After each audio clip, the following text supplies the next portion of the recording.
Assalamualaikum warahmatullahi wabarakatuh. Sebelumnya, perkenalkan, saya Satya Nugraha, peserta pelatihan dasar calon pegawai negeri sipil Kementerian Perhubungan tahun 2022, gelombang 6, angkatan 48, kelompok 1. Pada kesempatan kali ini, saya akan memaparkan tugas agenda 3 tentang isu manajemen ASN dan Smart ASN di unit kerja saya. Dengan jabatan saya sebagai petugas pengatur lalu lintas di unit pelaksana penimbangan kendaraan bermotor atau UPPKB, Palogandu, PPTD Wilayah 9, Provinsi Jawa Barat.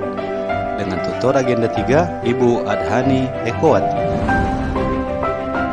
Berikut adalah rincian jumlah personil yang ada di UPPKB Balogandu. Analisis isu manajemen ASN dan Smart ASN sesuai tugas pokok dan fungsi pengatur lalu lintas. Dalam hal ini, ada 3 isu yang saya angkat, yaitu sebagai berikut. Yang pertama, keterbatasan jumlah petugas pengatur lalu lintas. Kedua, keterbatasan perlengkapan penunjang petugas pengatur lalu lintas. Dan yang ketiga, kurangnya rambu-rambu lalu lintas di area penimbangan. Keterbatasan jumlah petugas pengatur lalu lintas. PKB Balogandu memiliki 13 anggota yang berfungsi sebagai petugas pengatur lalu lintas dan memiliki 3 regu piket. Setiap regu rata-rata hanya memiliki 4 orang petugas pengatur lalu lintas. Jumlah tersebut masih sangat kurang untuk menjalankan semua tupoksi pengatur lalu lintas. Dampak yang bisa terjadi karena isu tersebut adalah menurunkan efektivitas kinerja UPPKB dalam kegiatan pengawasan angkutan barang. Menyebabkan terjadinya kemacetan di area UPPKB dan bahkan keterbatasan petugas untuk mengatur lalu lintas di pintu masuk dan pintu keluar UPPKB. Ketiga, terjadinya penumpukan kendaraan di jalur antrian UPPKB akibat tidak adanya petugas pengatur lalu lintas di area parkir UPPKB. Dan pihak-pihak yang terdampak dari isu tersebut adalah petugas UPPKB, pengemudi kendaraan umum dan pribadi, serta masyarakat di sekitar UPPKB. Keterbatasan perlengkapan penunjang petugas pengatur lalu lintas. Salah satu kendala pelaksanaan pengatur lalu lintas adalah kurangnya perlengkapan penunjang kegiatan seperti alat pelindung diri, serta peralatan lain seperti road barrier, traffic cone, dan lain-lain. Dampak dari isu tersebut adalah mengancam keselamatan petugas pengatur lalu lintas yang berada di pintu masuk dan keluar UPPKB. Kurangnya peralatan mengakibatkan kesulitan dalam pelaksanaan kegiatan pengaturan lalu lintas. Dan yang pasti, kemacetan di area pintu masuk dan keluar UPPKB. Pihak-pihak yang terdampak oleh isu ini adalah petugas UPPKB, pengemudi kendaraan angkutan barang, dan pengemudi kendaraan angkutan umum dan pribadi yang melintas. Kurangnya rambu-rambu lalu lintas di area penimbangan. Rambu-rambu berfungsi untuk memberi peringatan, larangan, perintah, dan petunjuk bagi pengguna jalan. Di dalam area UPPKB pun, pastinya juga terdapat rambu-rambu sesuai dengan kebutuhan. Namun, tidak semua rambu-rambu yang diperlukan sudah terpasang di area UPPKB.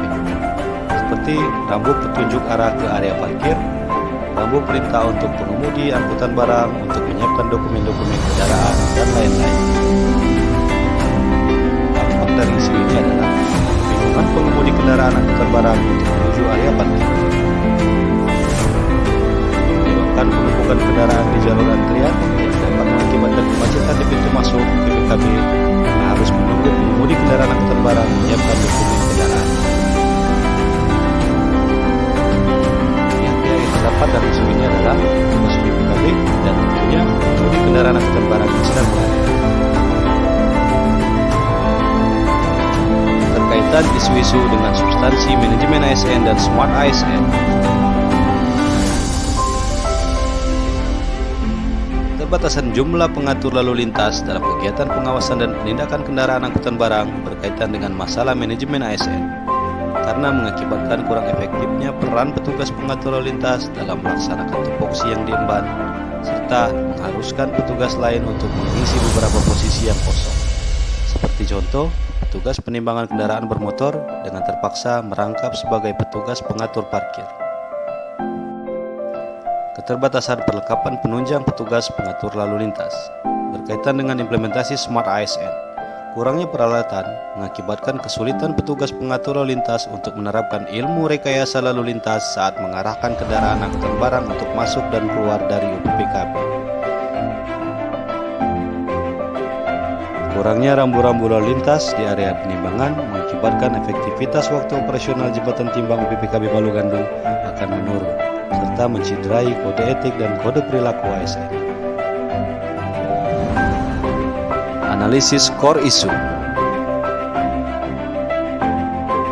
Analisis kriteria isu yang digunakan adalah USG, Urgency, Seriousness, Growth, yang meliputi urgensi adalah isu yang mendesak dan harus dibahas, dianalisis, dan dilakukan penindakan. Seriousness adalah isu itu harus dibahas dan dikaitkan dengan akibat yang ditimbulkan. Sedangkan growth adalah seberapa besar isu itu dampaknya jika tidak segera diselesaikan. Dalam hal ini, dilakukan pemberian bobot dari tiap-tiap isu sesuai dengan poin-poin yang ada di teknik analisis USG, yaitu poin urgency, poin seriousness, dan growth. Dari penjumlahan bobot urgency, seriousness, dan growth, maka isu keterbatasan jumlah petugas pengatur lalu lintas adalah isu yang memiliki bobot tertinggi. Rekomendasi penyelesaian isu. Rekomendasi penyelesaian core isu, yaitu isu keterbatasan jumlah petugas pengatur lalu lintas, antara lain: yang pertama, membuat pengajuan penambahan anggota kepada pimpinan. Kedua, tetap berpedoman pada peraturan yang ada, serta berusaha melaksanakan semua tupoksi yang diberikan dengan keterbatasan yang ada. Ketiga, meningkatkan kekompakan semua anggota untuk menjaga solidaritas. Yang keempat, meningkatkan kedisiplinan pegawai agar kinerja tetap terjaga secara total. Demikian paparan singkat dari saya. Saya ucapkan terima kasih.